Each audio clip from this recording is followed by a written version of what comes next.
Hey, hi, Michael DDA here. Thank you for joining me.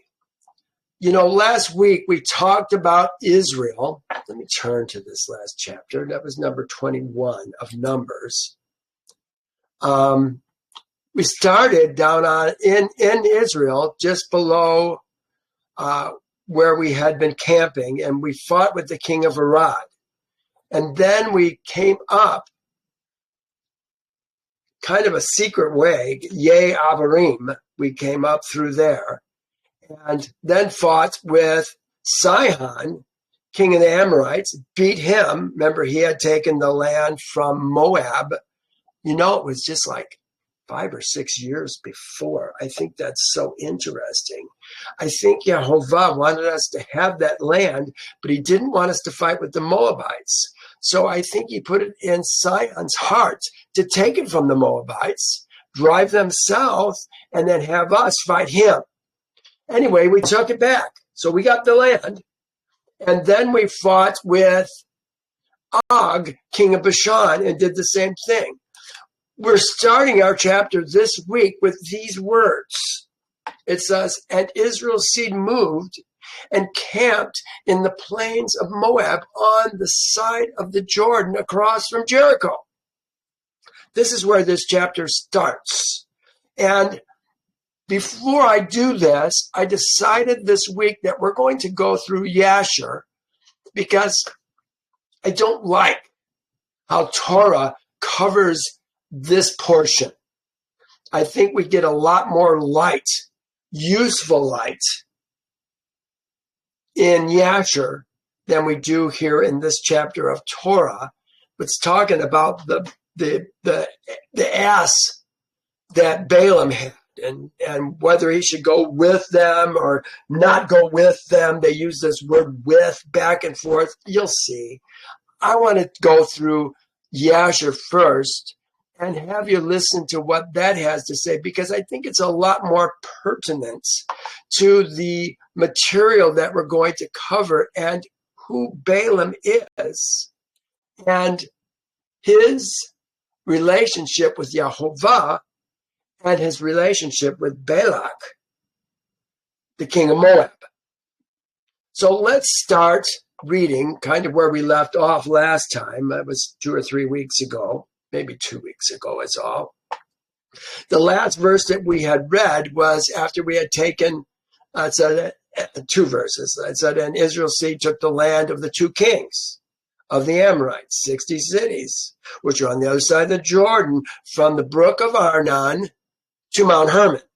That's Gilead. That's Gilead. When we talk about the plains of Gilead and how beautiful Gilead, that's the Gilead that we're talking about. But look at how it started, and look at how it finishes. It says, and Israel's seed journeyed and came to the plains of Moab, which is on the other side of the Jordan, by Jericho. Exactly what we just read in 22, verse 1. So this is where we're being left off. And I want to continue in Yasher for just a few bits. I think it gives us a lot more clarity into what's actually going on. So let me read it. It says, and Moab seed, wherever it says children of Israel, remember we're reading seed. We're talking about men. We're talking about descendants of Moab. Do you remember who Moab is? Moab and Ammon. 2 sons of Lot. By his 2 daughters when he was drunk after he came out of Sodom. These are the guys we're talking about. Ammon and Moab. Yehovah told us in Yasher 2 weeks ago when we were reading. In fact, it was just above here.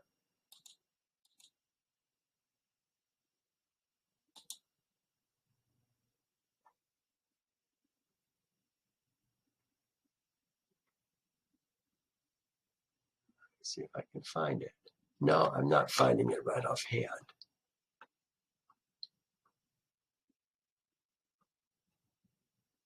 Here it is. Ammon. And all Israel's seed resolved to fight against. This is after they beat Sihon. We're going to see where Ammon is today again, and where Midian is today, because they're both going to be prime candidates in these next few chapters of what we're going to talk about. But we resolved to fight against Ammon and to take their land also. And Yehovah said to Israel's seed, do not besiege Ammon's seed, neither stir up battle against them, for I will give nothing to you of their land. Well, he said exactly the same thing about Moab. So we were never going to take Moab's land. Moab doesn't know that, though.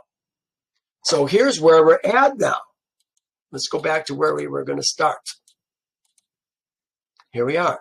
And Moab's seed heard all the evil which Israel's seed had done to the two kings of the Amorites. Remember, we're talking about men.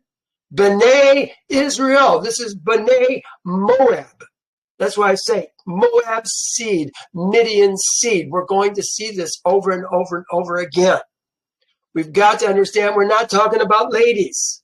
Men are the ones who are going to war. Men are the ones who own the land. And Moab's seed heard all. Let me do this. Oh, it's like that. And Moab's seed heard all of the evil which Israel's seed had done to the two kings of the Amorites, to Sihon and Og. So all the men of Moab were greatly afraid of the Israelites. They don't know that Yehovah told us to leave them alone. And the elders of Moab, we're talking about Moab's, I think, chiefs, family chiefs. So when we read Moab's elders, think about the chiefs. That's who we're talking about of each of the families of Moab. And Moab's elders said, behold, the two kings of the Amorites, Sihon and Og, were more powerful than all the kings of the earth. Could not stand against Israel's seed. Who can stand before them? Remember, they just got their clock cleaned and lost all their land from Jabbok to Arnon River. What did I say? Like 4 or 5 years ago. Our 36th year in the wilderness.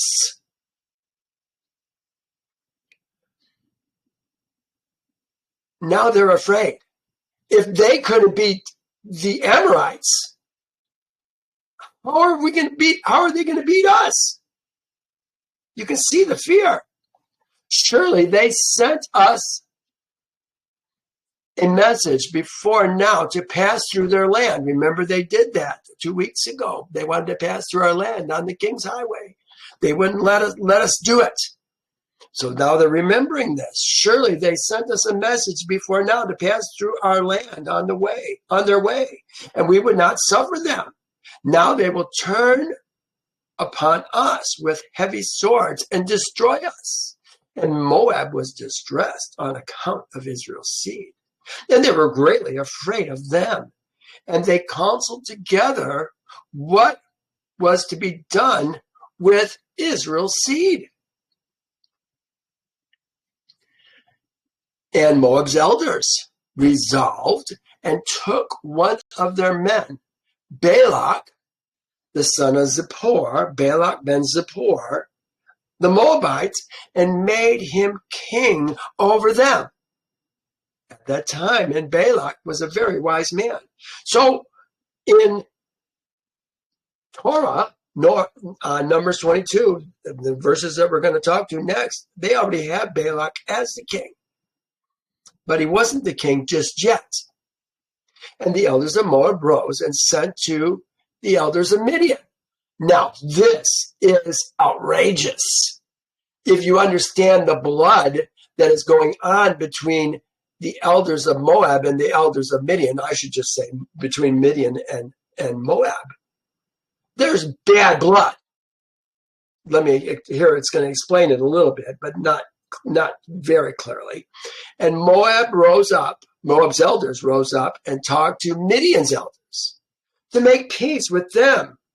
For a great battle and enmity had been in those days between Moab and Midian, from the days of Hadad, the son of Bedad, king of Edom. He was the fourth king of Edom. We're now down to like the 8th or 9th king of Edom. And yeah, they actually got it wrong. Yasher got it wrong at one point, because I remember thinking, Hadad, why would this be Hadad? This happened long ago. This was 62 of Yasher, 62, 62nd chapter of Yasher when this was going on. They were fighting us at the time, and Joseph. At any rate, they're making peace. From the days of Hadad, the son of Bedad, who smote Midian in the field of Moab. Who they smite? They smote Midian unto these days. Well, as the story goes, Moab was being attacked by Hadad, Edom, and they asked Midian to be their allies. In the middle of the battle, Moab withdrew, and Midian got their clock cleaned. That's where the bad blood comes from. And Moab's seed sent to Midian's seed, and they made peace with them. And the elders of Midian came to the land of Moab to make peace in behalf of Midian's seed. And Moab's elders counseled with Midian's elders what to do in order to save their lives from Israel. They both have boundaries on this land between the Jabbok and, well, here, let's do this. Sometimes it's much easier to see it, to understand it. I guess I'm going to have to zoom in a lot more, though, for you to see it. Maybe a little bit more than that. Let's try 20. If you don't have this map, you've got to have this map. It's so good. And then I'm going to turn on boundaries, political boundaries. Oh, you're going to have to go much closer for you to see it. I'm sorry. Let's try 50%. Yeah, this will be better. All right. This is the Arnon River. All this is Moab. Up here, between the Jabbok and the Arnon, was the old Moab land that Sihon took from Moab some 4 to 6 years ago. When we finished fighting in this area with Sihon, took all this land, this is when we were talking about taking Ammon. This is Ammon, right here. Not a large country.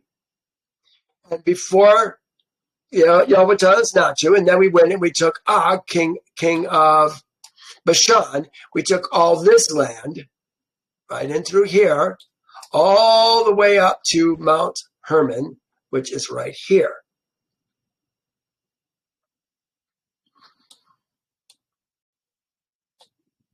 So you have to ask yourself, where's Midian? Midian is a nomadic tribe. They don't really have a place that you can put boundaries around. They travel, remember, back over in Mount Sinai. What was it, Abel Laws? That mountain there? Mount Sinai? That was considered Midian as well. In fact, this map, when I asked it, where's Midian? That's the place it pointed to. But Midian is, as I said, a nomadic tribe. they go around a lot. So right here is Midian. This section, really probably way out here, all this area is Midian. It's the children of the east. The children of the east are Abraham's seed through Keturah.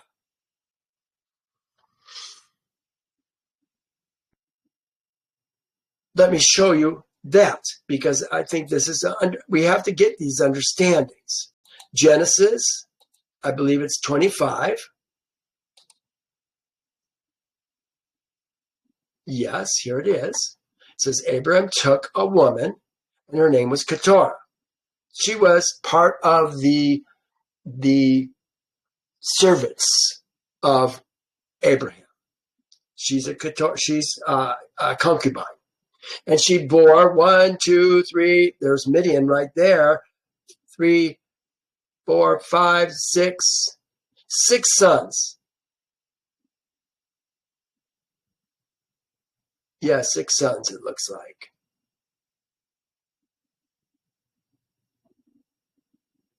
Yoktan begot.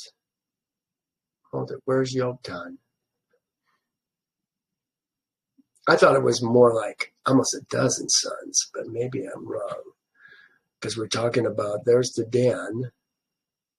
The sons of Dedan. Oh, Yoktan begot Sheba. Where the heck is, oh, there's Yoktan right there. Yoktan, I guess is his name. So 6 sons. One of them was Midian. This is where Midian comes from. They're the children of the east.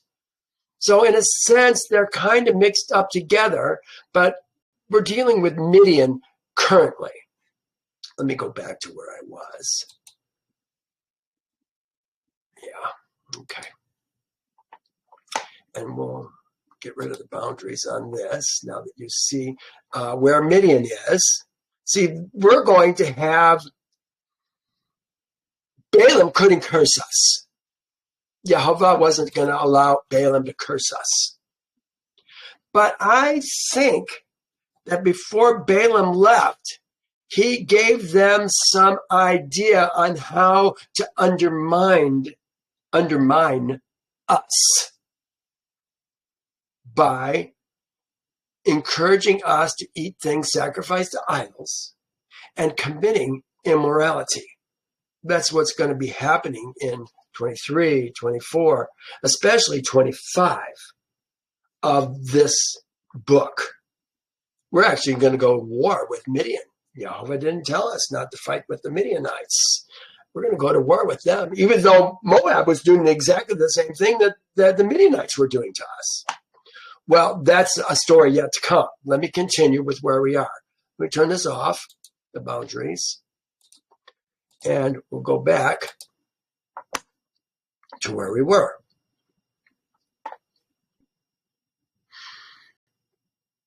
And the elders of Moab counseled with the elders of Midian what to do in order to save their lives from Israel. And Moab's seed, and Midian's seed, the elders of Midian, Moab's elders and Midian's elders. Now therefore, and Moab's elders said to Midian's elders, now therefore, Israel's seed, look what it says, licks up all that are round about us, as an ox licks up grass of the field. Is it hard for an ox to lick up the grass of the field? Do they have to fight to do it? No, they just take it. This is why they're so concerned. We just took all those cities, 60 cities, from those 2 kings. And now they are really scared. For thus they did to the 2 kings of the Amorites, who were stronger than we are. Yeah. But now the Midians, they know the story because they've heard the legends. They've heard the sayings. There was a saying, we saw that in, 19 or no, must have been last week. we read about the sayings that that Sihon would take Moab's land.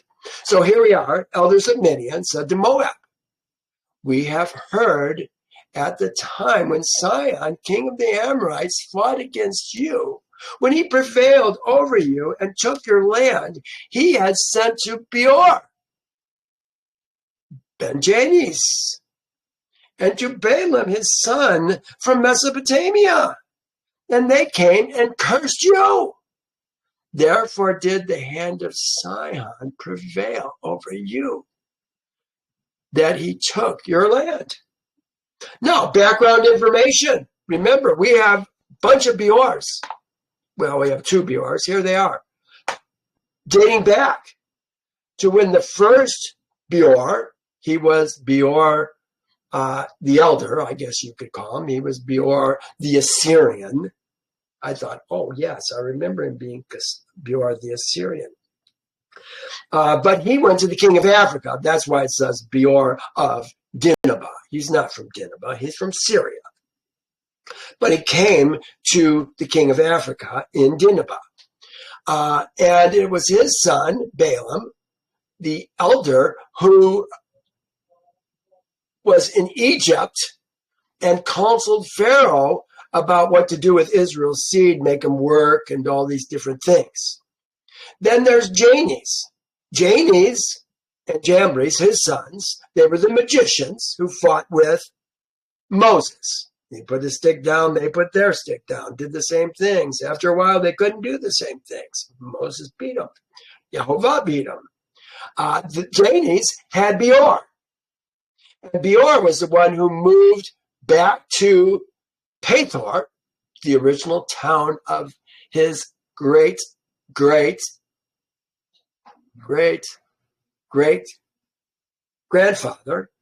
Beor the Assyrian, and had Balaam. So this is a family that's been around for a while. When Beor and Balaam the elder, that was in Dinhabah also, they would curse. It worked all the time, it seemed to. But it never worked in relation to Israel. And I think Balaam knows that.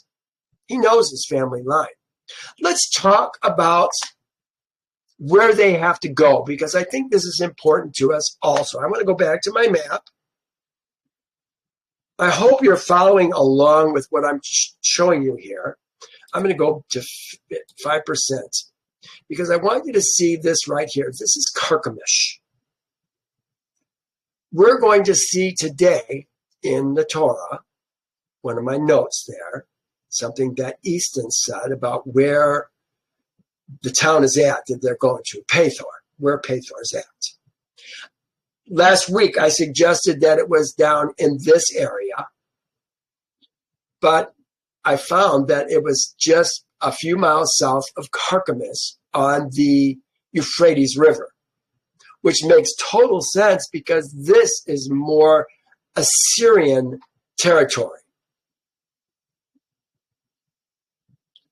Comes from, I think, Yasher. Anyway, this is more the territory.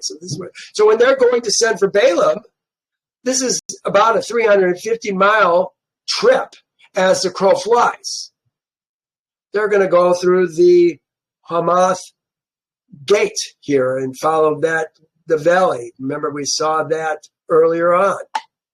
So they're traveling a long ways, and they're going to do it 2 times before Balaam finally comes. We'll see that in Torah once we finish Yasher here.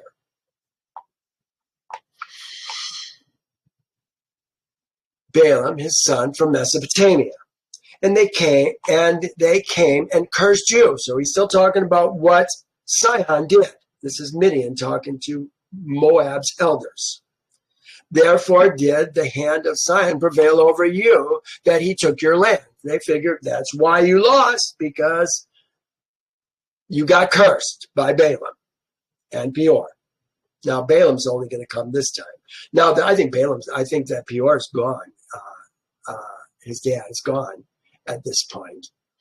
because this is many years later. Now, therefore, actually, this is just a few years later, isn't it?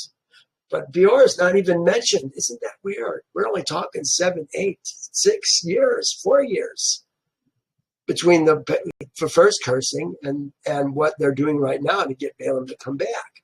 Now, therefore, send you also to Balaam, his son, Beor's son, for he still remains in his land.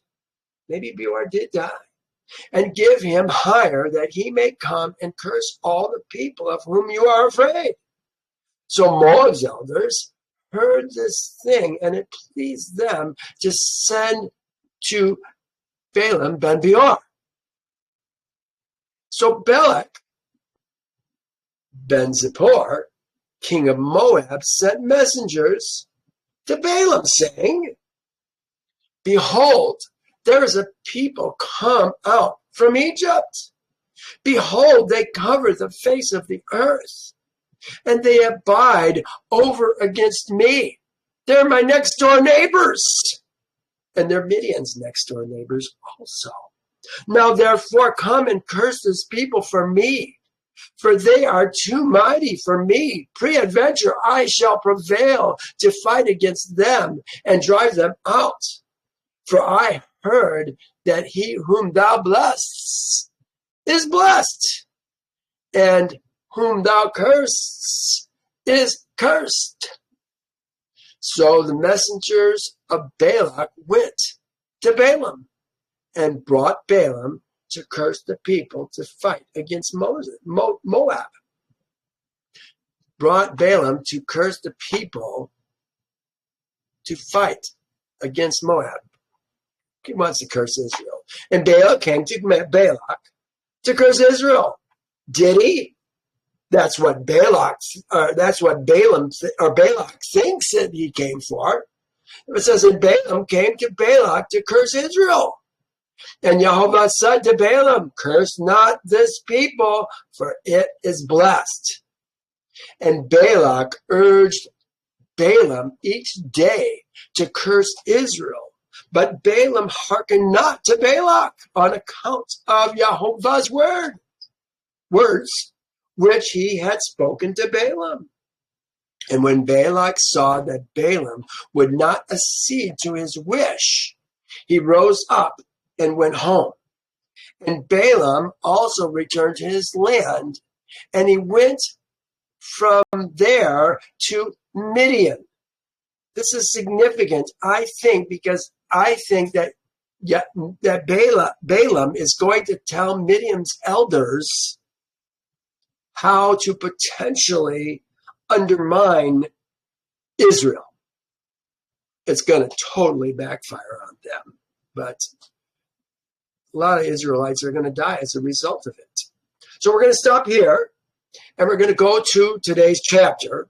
I know that wasn't 34 to 50. I mean, what is that? 16 verses, not very much. But we're going to go back to the Torah. My first note here, again, then Israel's seed moved and camped at the plains of Moab on this side of the Jordan across from Jericho. You know what? We need to go back to our map for just a moment. I want you to see exactly where this is at and point out a couple things that are going to be relevant to us as we go through this. I think if I go down to 150, will be good for us. Yes. Okay. Some things I want you to see. Abel Shittim, Beth Yeshkemot. Yeshkemot. I know it doesn't look like Yeshkemot. It's Yeshkemot. Trust me. Bet Yeshkemot, the house of Yeshkemot. The house of Baal Peor. Peor.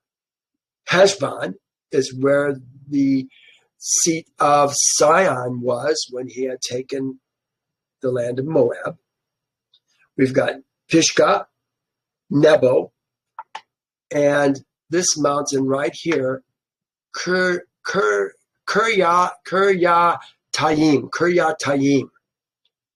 That mountain is going to be mentioned because I think Balak is going to take Balaam to this mountain, just look down in the valley and see Israel. And he's going to see a part of Israel today. It's going to be, I think, the last verse that we're going to cover. But this is kind of the area that we're talking about. Who is Baal Peor? Lord Peor, the house of Lord Peor. They named a mountain Mount Peor. The heir of Balaam, the way of Balaam. Well, we're going to see Peor. I'm not even sure who Peor actually is. It's Peor, not Beor. Don't confuse him with Balaam's father. It's Peor, not Beor. I know you really gotta look at this stuff carefully to sort it out. It's tricky. So it's like, these are the testimonies and the statutes. This is Deuteronomy. These are the statutes and the judgments, statutes, testimonies, statutes, judgments, which Moses spoke to Israel's seed after they came out of Egypt on this side of the Jordan, in the valley opposite Beth Peor, in the land of Sihon, king of the Amorites. It wasn't his land anymore. It's now Israel's land. Who dwelt in Heshbon, whom Moses and Israel's seed defeated after they came out of Egypt. One more thing I wanted to show you on this map is Jericho. Jericho is, there it is right there, Jericho. So we're camped in this area right now. Sometimes it's called Shittim, sometimes it's called Yesh Kemot. But we're in this area.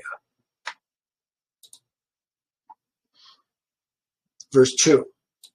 Now it says, now Balak, the son of Zippor, Balak ben Zippor, saw all Israel had done to the Amorites. And Moab was exceedingly afraid. You know, remember, Balak wasn't even king yet. They have him as king, but he's going to be king a little bit later. And Moab was exceedingly afraid of the people because they were many. And Moab was sick with dread because of Israel's seed. Now, here's the note that I found in Yasher. I said, Sihon took Moab in his 36th year, in the 36th year that we came out of Egypt. So we were in the wilderness for 40 years. Now, did that count the year and a half before we got cursed? Or was that part of the cursing? I don't know if we were in there for 41 and a half years. Or maybe I don't know. I don't know how that works out. After Israel departing from Egypt, Yehovah smote the heart of Sihon. See that? So Yehovah smote the heart of Sihon, king of the Amorites, and he waged war and went forth to fight against Moab's seed. See, I think Yehovah didn't want us to fight against Moab, but he wanted us to have this land. And so he had Sihon take it from Moab, and then we took it from Sihon. And Sihon sent messengers to Beor, son of Jani, son of Balaam, counselor of the king of Egypt, and Balaam his son, to curse Moab, in order that it might be delivered into the hands of Sihon. This is part of Yehovah's plan. You know, I hate to say it, but Moab is not Yehovah's people. I don't think he cares. He cares about Israel. Folks, we got to become Israel. Do you want to be safe? We've got to join ourselves to Israel. We've talked many times about how to do that. Leave the kingdom of your birth. Get circumcised. Take the Passover. Become the Ezra men. That's Israel. You don't have the blessings of Yehovah. You may try to claim Israel's promises in the Old Testament. I hear it all the time. But you're not Israel. They're not your promises. Just because you're claiming them as your promises doesn't make them yours. All right, I'll come off that soapbox. So Moab said to the elders of Midian. So now here's the elders of Midian. Now this company will lick up everything around us as the ox licks up the grass of the field. Remember, I said an ox doesn't have to fight to lick up grass. He just takes it. And understanding, you don't see this in this. Yasher kind of gives us an idea. But Numbers doesn't tell us at all about the enmity that is between Moab and Midian. But this is amazing. Mortal enemies become allies. How's the saying go? My enemy is my friend. To fight another enemy, I forget exactly how that saying goes. All this happened while we were in our 86th year in Egypt. This fight against Moab and Midian, when Hadad came to attack them, it was our 86th year in Egypt. That means Joseph was still alive. Judah didn't die until our 129th year in Egypt. Remember, we left in the 210th year in Egypt. That'll blow your minds. I've got that story in here too. Edom was going to attack Moab, and Moab asked Midian to help. In the middle of the battle, Moab left. Midian took a terrible beating, and after that, Midian hated Moab. Look what it says here. This is Yasher 62. And in the revolution of the year, when the rest of Midian's people that were in the land heard all their brethren had fallen in battle with Hadad, for the sake of Moab, they were helping Moab, because Moab's seed had turned their backs in battle and left Midian to fight. Then 5 of Midian's princes resolved with the rest of their brethren who remained in the land to fight with Moab to avenge the cause of their brethren. Well, what happens then? So now Midian's going to fight with Moab. And now Hadad, who was going to go after Moab to begin with, becomes an ally with Moab to fight against Midian. Oh my God, it's just crazy. And from that day forth, Midian's seed hated Moab's seed because they had fallen in battle for their sake. And there was great and mighty enmity between them all the days. And all that were found in Midian on the road of the land of Moab perished by the sword of Moab.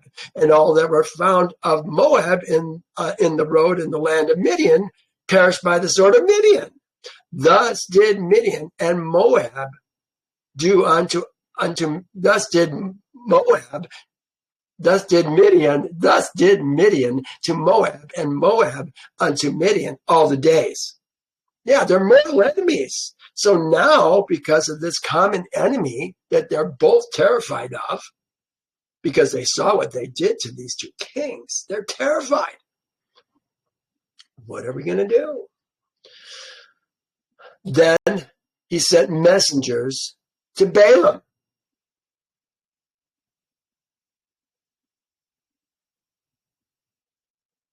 Why? Then he, who's he? Balak. But doesn't tell us why he sent them. See, Yasher fills in the gaps. Well, we saw what happened with Sion. This is why. He sent messengers to Balaam. Messengers. What is the word they use for messengers? He sent Shalach, messengers, Melach. Remember, these are men. Is a Melach always a man? Most of the time it is. I think we're going to see in this strange story in this chapter that we're going to have an angel that's going to be the Melach. This was Melachim, because he said multiple messengers. Where was I? To Balaam, son of Beor, at Pethor, which is near the river in the land of the sons of his people. sons of his people. That is B'nai people. B'nai son, his people's sons, his people's seed. Balaam's people's seed. How come they translate B'nai as sons here and not the children of the people? Like it always gets translated, the children of Israel. See, you got to ask these kinds of questions. You got to look and see this stuff. We're talking about men, multiple generations of men who came from the original Balaam, the Assyrian. That's his people, the sons of his people. To call him saying, look, a people has come to Egypt. See, they cover. Oh, let me turn this on. We're on verse 5. Here we go. That should be easier. See, they cover the face of the earth and are settling next to me. Now, this he's talking to the messengers. This is Balak talking to the messengers of what they're going to say to Balaam. They're not saying it to Balaam yet, but this is what they're going to say. Therefore, please come at once. Curse this people for me, for they are too mighty for me.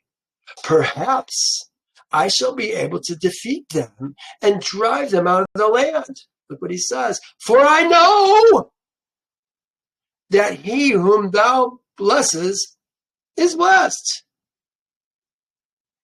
and he whom thou curses is cursed.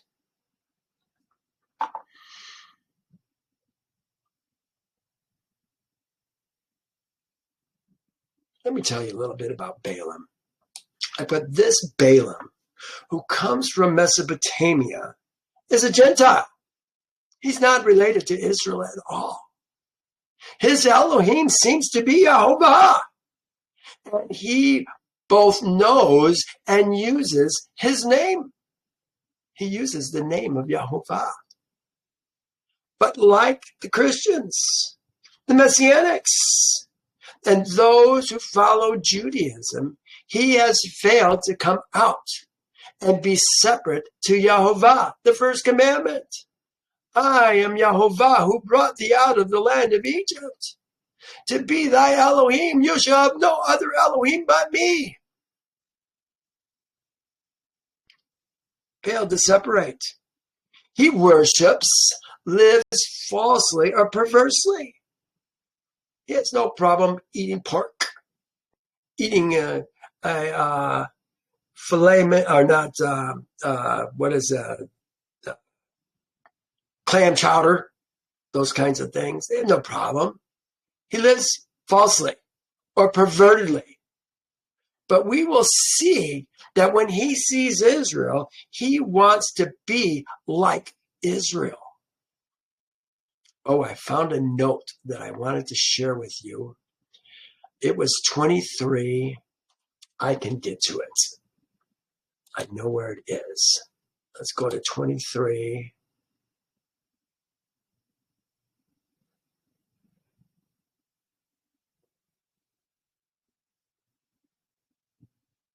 Oh, come on, Michael, please find it.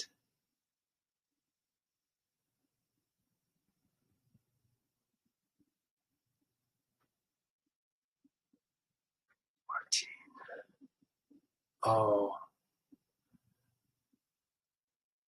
Yes, here it is. This is what he's going to say. Remember, he wants to be like Israel. That's what he just said. For from the top of the rocks, I see him. And from the hills, I behold him. He's seen us from the mountain. There are people dwelling alone, not reckoning itself among the nations. That's who Israel is. They don't have any other nations. They're Israel. They follow Yehovah's statutes, judgments, and ordinances. But look what it says. Who can count the dust of Jacob? Dust of Jacob, what's he talking about? The sleepers of Jacob, those who passed away. Or number 1/4 of Israel. Look what he says. Let me die the death of the righteous. Why? Because the righteous are going to live again. And let my end be like his. Why does he want to die the death of the righteous? because he knows that the righteous end is going to be raised up in the latter days. But he still will not live correctly. Let's go back.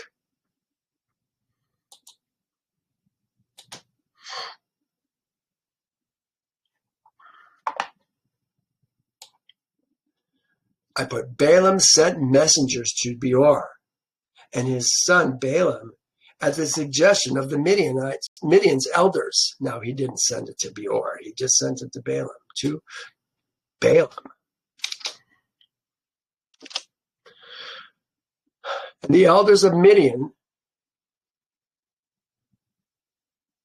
oh, well, this is talking about when Sion came.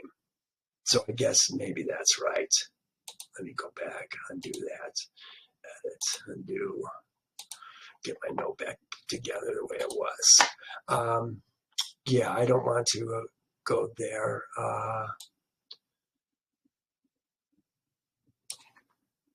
5.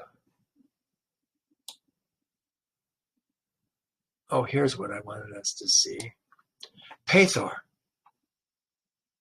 Look what he says. Look, a people has come from Egypt. See, they cover the face of the earth and are settling next to me.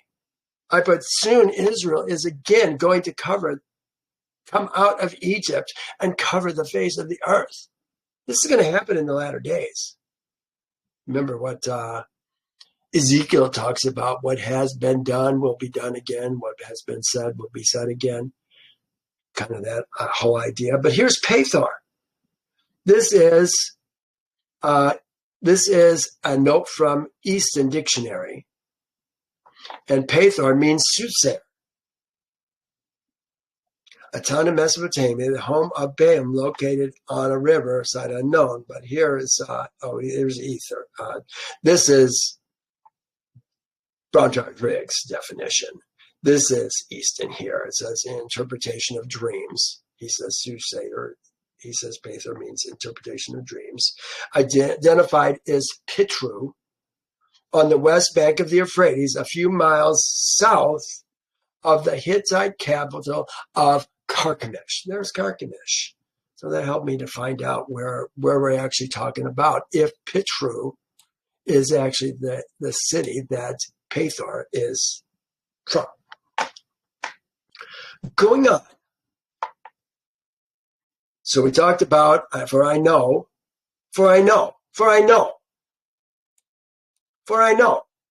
You know, there's lots of things that we think we know.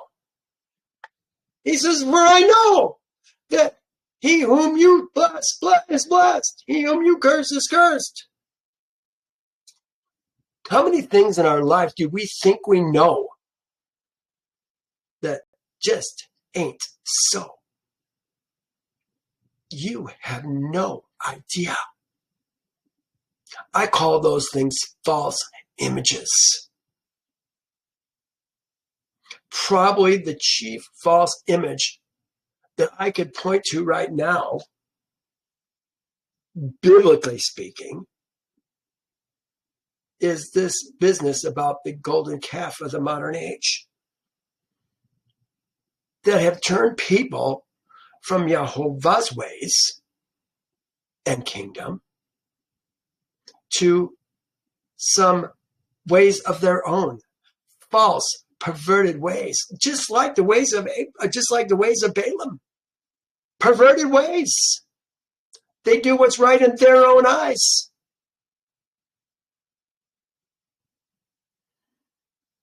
Most of those people call themselves Christians. For I know. We think we've learned truth, but what we've learned is lies, worthless and unprofitable things, doctrines and traditions of men, designed, dare I say, by the Khazarian, the deep state, the cabal,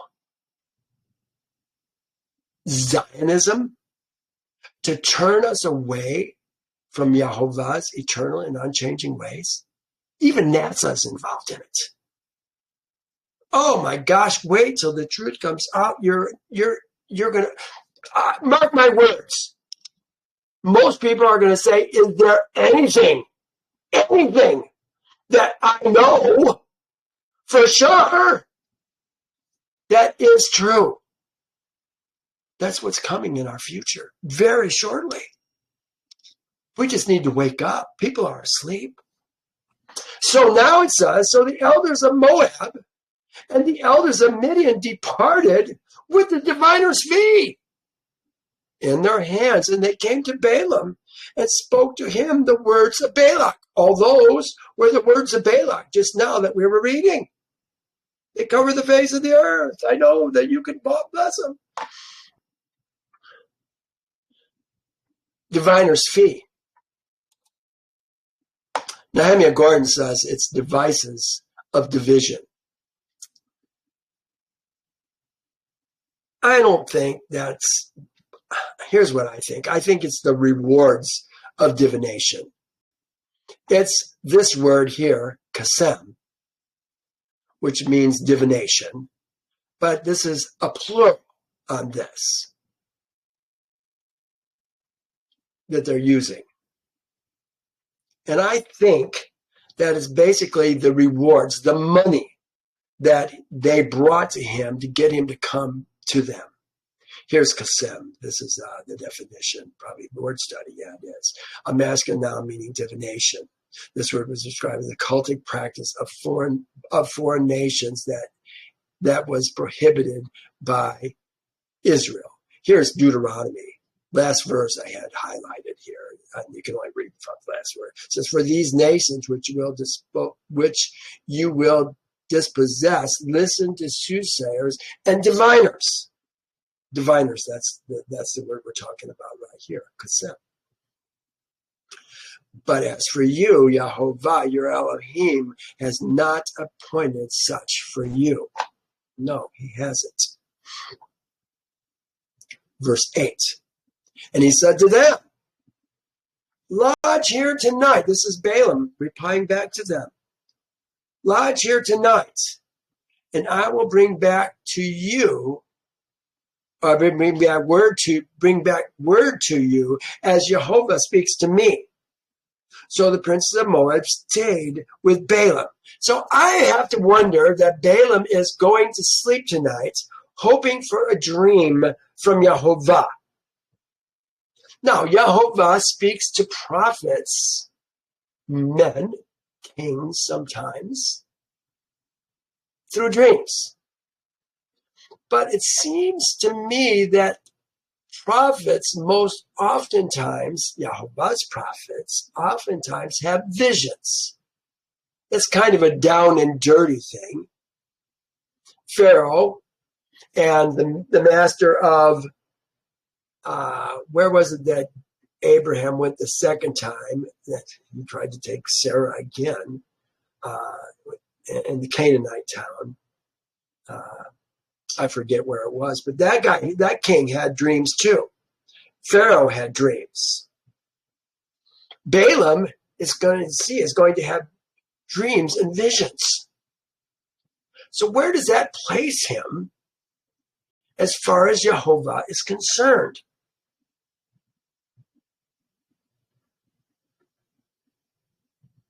There's a fine line here. And I think this is part of the reasoning or the rationale. We're going to see he gets compared to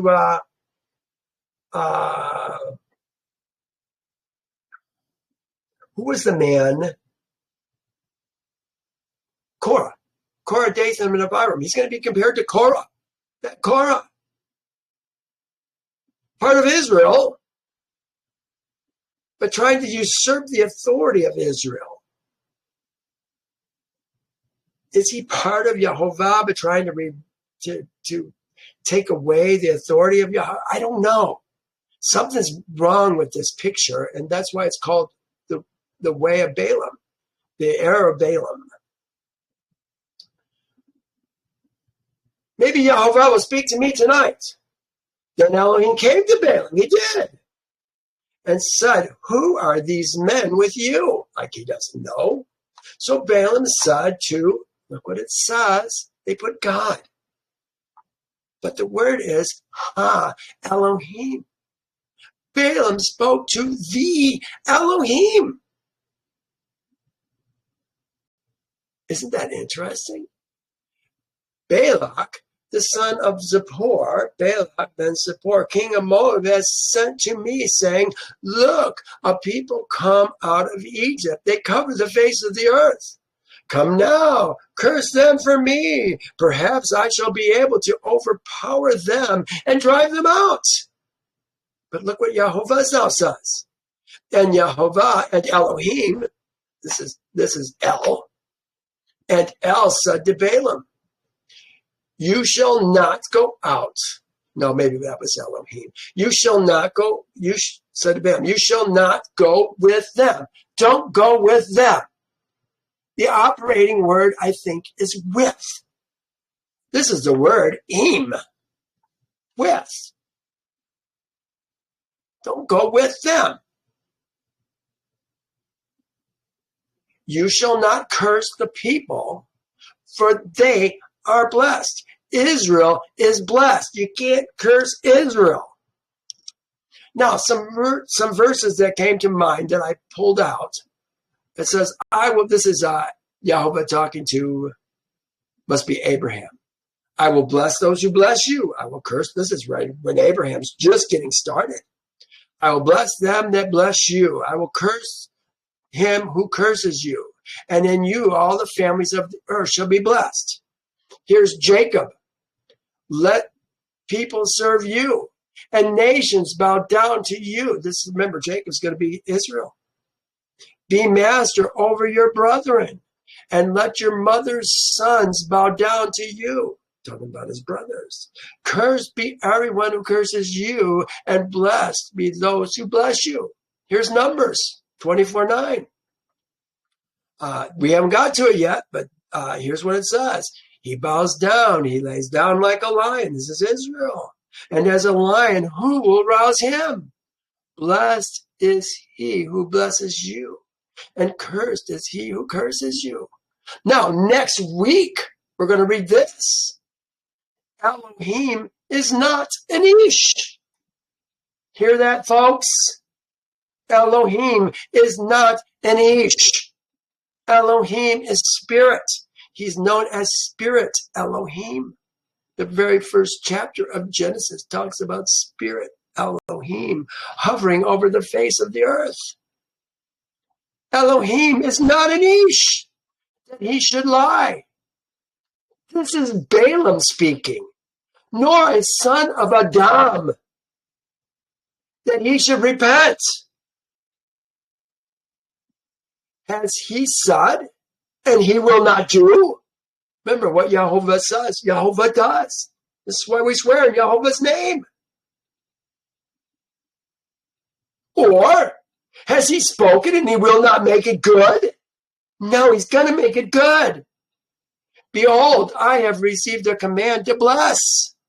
He has blessed, and I cannot reverse it.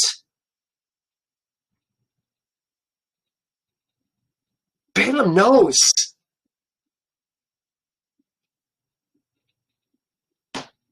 What's happening. I like how Balaam is covered in Yasher much better than I like how he's captured in this chapter. Chapters 23, 24 are interesting. I'm looking forward to going through those with you.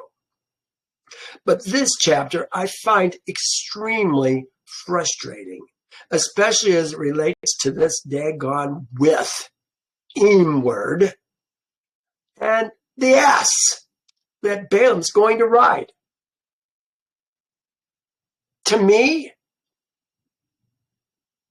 it doesn't mean much. I don't see that it has a whole lot of pertinence to the story. Well, let me read what we have. With, it's the word im. You shall not go with them. So Balaam rose in the morning and said to the princes of Balak, Go back to your land, for Yehovah has refused to give me permission to go with you. With you. There it is again, same word, only a different ending, because instead of being go with them, this is with you. Same word though. 22:14. And the princes of Moab rose and went to Balaam. Remember, this is a 350-mile trip minimum, probably closer to 400 miles. And Balaam refused to come with us. And said, Balaam refused to come with us. With us. There it is. Now it's with us. Still another one. With us. With them, with you, with us. Always the same root word. Now, it says, then Balak again sent princes, more numerous and more honorable than they. And they came to Balaam and said to him, thus says Balak ben Zippor, please let nothing hinder you from coming to see me. Well, let me read a couple of my notes. I already said it's a 350-mile trip. Here it says, Balak sent messengers with his message. Yehovah uses his sent ones and his prophets to speak to his people. And he says through them, thus says Yehovah. Here's Balak saying, thus says Balak.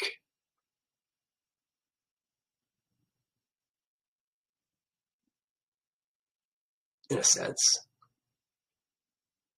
He says, thus says Balak. There it is. He says, please let nothing hinder you from coming to me. It really looks more like do not hold back from coming to me. I don't think he's being hindered. He just says, don't hold back from coming to me.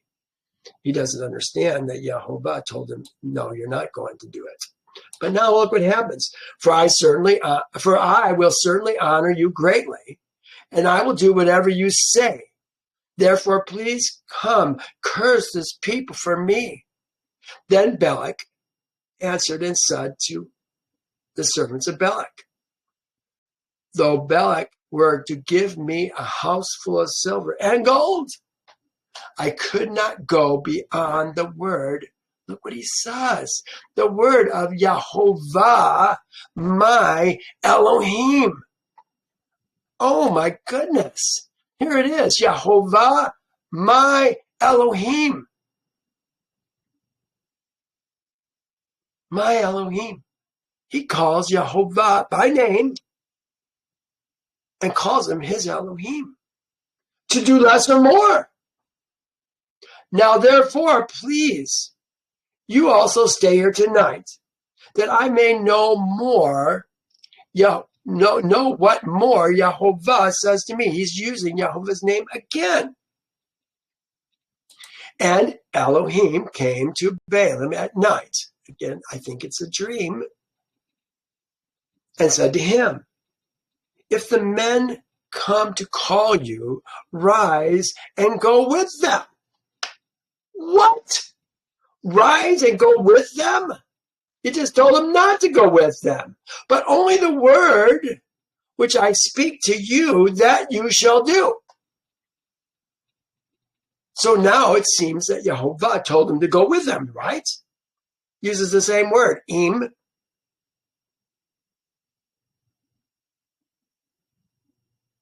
Go with them.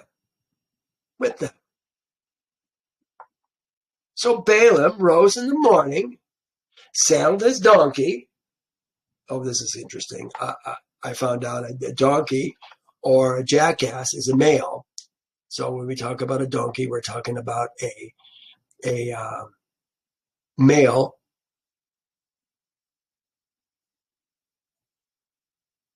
Or a jackass, we're talking about a male, and an ass is a female. So he literally says he saddled his ass. But again, here's this word im. To get im, here's what it says. Im. This is probably word study. It says done together or in common with. He just told him he could go with them. Now he's going with them. So Balaam rose in the morning, saddled his ass, and went with the princes of Moab. And Elohim's anger was aroused because he went. Well, what the heck is this all about?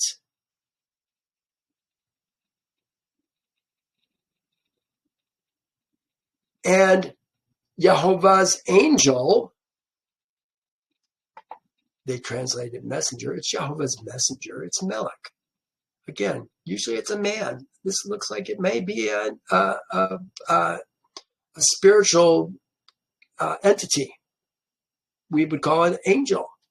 Stood in the way for an adversary against him. Now he was riding upon his ass, and his 2 servants were with him. He had servants with him at this time, and followed him over to Moab. There is no definite article, so it says there is no definite article attached to this word talking about Melech. They put the angel of Yehovah. This is Yehovah's messenger, is really what it says. His sent one. But a sent one is not always an angel. Here, I think, is a case where it is an angel. Usually, I would say the sent one is not an angel. 23. Now the donkey saw Yehovah's messenger standing in the way with his drawn sword in his hand. And the ass turned aside out of the way and went into the field. So Balaam struck his ass to turn her, that's her, it's the ass, turned her back into the road. And Yehovah's messenger stood in the narrow path between the vineyards, with a wall on this side and a wall on that side. And the donkey saw Yehovah's angel. The donkey's seeing this angel. Do animals have, or are animals able to perceive different frequencies than our eyes are able to see? I think so.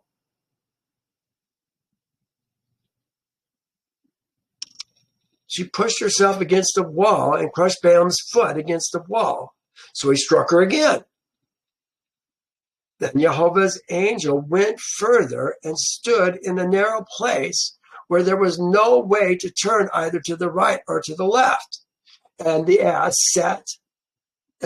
saw Yehovah's messenger. She lay down under Balaam. So Balaam's anger was aroused, and he struck the ass with his staff. Then Yehovah opened the mouth of the donkey, of the ass. And she said to Balaam, "What have I done to thee, that thou hast struck me these 3 times?" And Balaam said to his donkey, so it's pretty bad, the donkey's talking, but he's now talking to his donkey. And Balaam said to the ass, "Because you have abused me, I wish there were a sword in my hand, for now I would kill you." So the ass said to Balaam, "Am I not thy ass on which thou hast ridden ever since I became thine?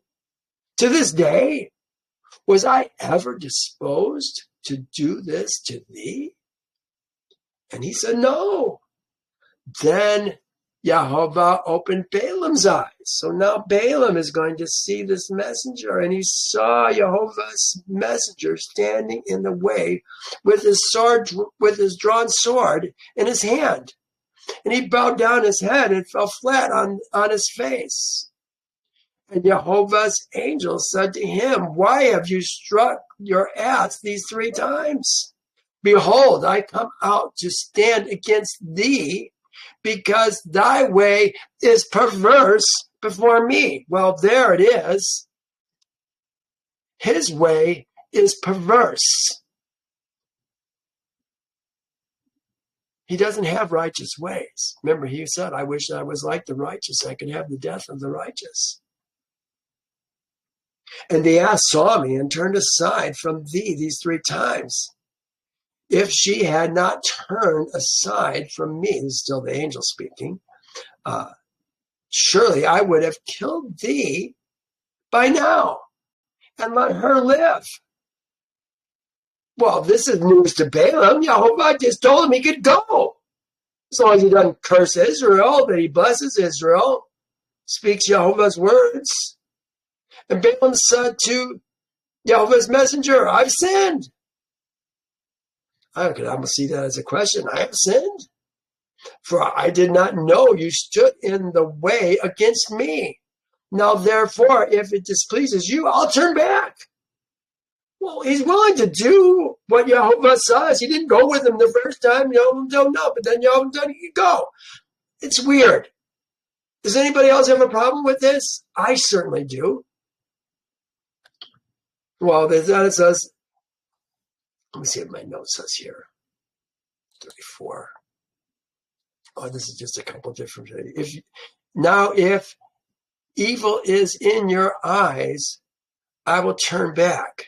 Now, if evil is in thine eyes, I will turn back. That seems to be what he's saying.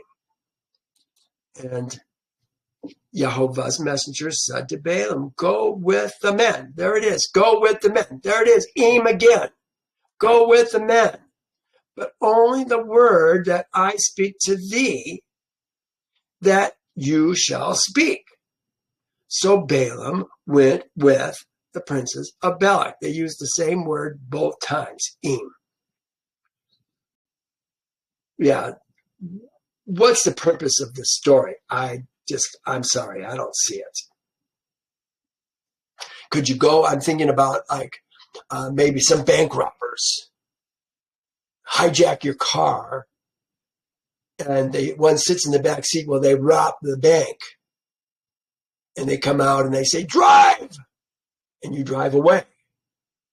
You're with them, but you're not really with them. Is that kind of what Yehovah is trying to do? I don't know. The cops are probably going to say you were with them, and you're going to go to jail too when they catch him. Go figure. Now, when Balak heard that Balaam was coming, he went to meet him at the city of Moab, which is on the border of the Arnon, that's the river, the boundary of his territory. I think it was in Ar. It's the only town that is near that area. Then Balak said to Balaam, did I not earnestly send to you, calling to you? Why did you not come to me? This is, remember, the second time he said this. Am I not able to honor you? Here's Balaam's answer. And Balaam said to Balak, look, I have come to you. Now have I any power at all to say anything? The word of Elohim, the word that Elohim puts in my mouth, that I must speak. He seems to be interested in what Elohim has to say. So Balaam went with him. So Balaam went with Balak, and they came to Kirjath Kazot. It looks like it's saying.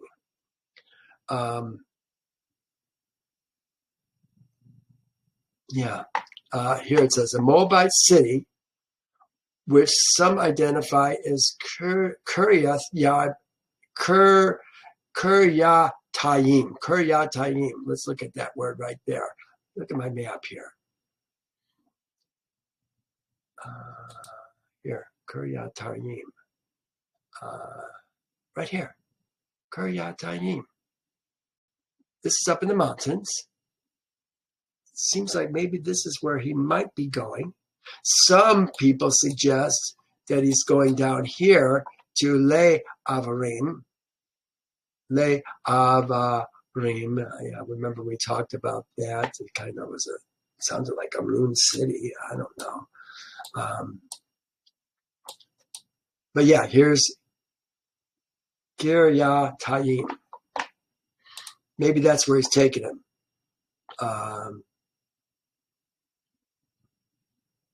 I think we'll just stop with the rest of that. Then Balak offered oxen. Offered. You remember, you always got to look these words up. Offered. What's offered? Look what it is. He slaughtered. He slaughtered oxen and sheep. And he sent, slaughtered, remember slaughtered, what does slaughtered mean? It means you're going to eat it. It's not going to be a burnt offering in this case. And he sent some to Balaam, and this is Balak that's slaughtering these oxen and sheep. Sent some to Balaam and to the princes who were with him. So it was the next day when Balak took Balaam and brought him to the high places of Baal, took him up to the high places of Baal. From there he might observe, they put the extent of the people. I think that's not quite right. It says the edge, part of the whole of the people. You'll find many translations that have kind of that idea involved in it. Where is this high place of Baal? Remember, Baal doesn't have to be a negative thing. People always say, well, Baal is God. No, I would be a Baal to my woman. Read what is it? Psalms 23. No. Sorry. I gotta take this. Yes, Everton. I can be. I'll be there shortly. Thank you. My space is open.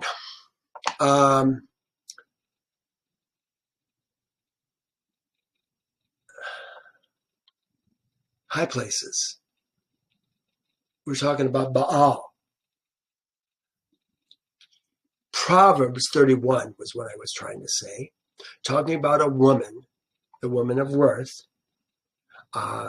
She talks about her man as being her Baal.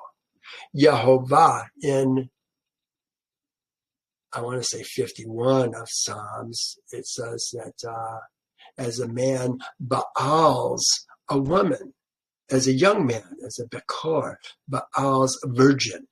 So Yehovah Baal's his sons. It's not negative, it's a Lord.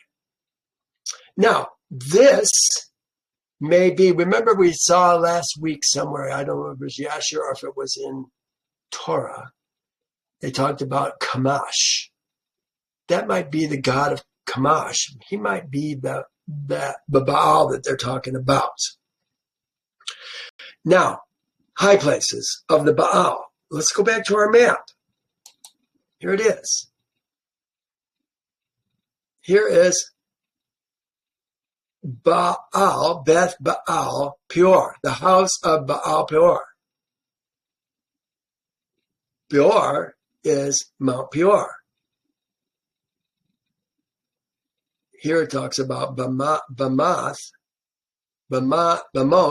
Baal, with Kiryatayim. I think these are all viewpoints. Mount Nebo. Is it the places where he's taken him from Kiryatayim and then he's moving closer maybe to Mount Peor? Is he following the crest line perhaps so that he can see the people, curse the people? Wants to see him to curse him? Is that what's going on? I don't know. Well, next week, they're going to build an altar and they're going to do burnt offerings. But who are they doing the burnt offerings to? Yehovah or to Baal Peor? We'll find out. At any rate, let's stop here. You guys, thank you so much for joining me. And if you liked what I had to say, I pray that I'm giving you, here I got a shirt on. You probably can't read it, but it says, question everything. It's probably backwards. Question everything. Everything that you think you know needs to be put to the question. School, space, health, politics, religion. It all needs to be questioned. We have learned lies. Let me leave you with that. If you like what I have to say, please share it. Please at least like it. Thank you for your time, and we'll see you again next time. All right, I gotta run. Bye now.